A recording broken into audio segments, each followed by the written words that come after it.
And through that, then I started to try to identify other women. There were 2 women in the office that I identified in probably the last year and a half. And the irony was, one of them I actually had a scuffle with.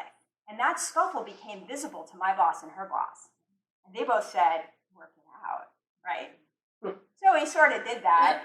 And so lo and behold, it's like a year later, and now all of a sudden, she has an opportunity to work on some of the work that I'm at in a support role, but doing a lot of the work. And I literally picked up the phone and I called her and I said, hey, we're going to end up working together, and whatever happened in the past, I want to put it aside, but make no bones about it. You hook your wagon to this, I'm going to get you visibility. I'm going to help you. And I'm going to take time out of my day that I don't have to train you. And I'm going to support you.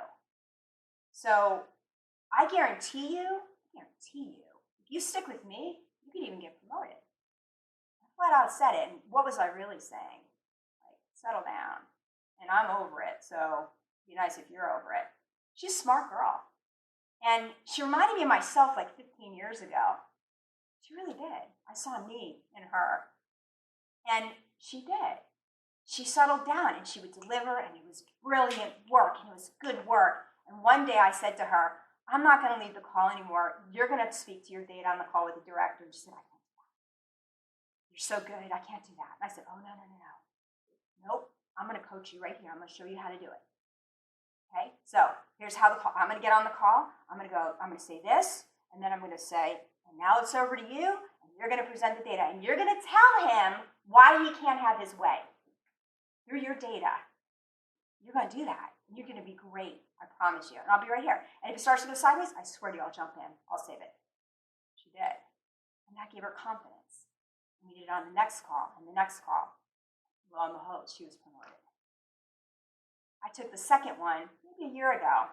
I was in a pickle. I was in a bad place. I could not deliver. It was like 4 months. I couldn't deliver. I couldn't produce. It's getting bad. I didn't like it. On calls with vice presidents. I'm like, I can't do it.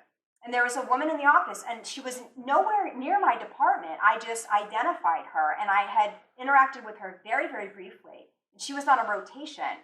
She was like above an intern, but she was like on a rotation, right? She was nowhere near my department. I went to her boss, and I said, can I have her for 5 hours a week? I bet she's good with data. I think she can sort some things out for me. I can't produce. Can we do this? And she said, yeah. And I said, I promise you not more than 5 hours. But make no mistake, I'm going to put my time, and I don't have any, into her. And I'm going to train her, and I'm going to spend time, and I'm going to show her the ropes. And hopefully she gets it, and she's successful, and then it all works out. And she said, okay. And I went to my boss, and I said, could I have Kate for 5 hours a week? And this is my plan. But make no mistake about it, I don't have time, and I'm going to train her. And he went, okay. She delivered such amazing work. She surfaced work I couldn't do clearly for 3 or 4 months.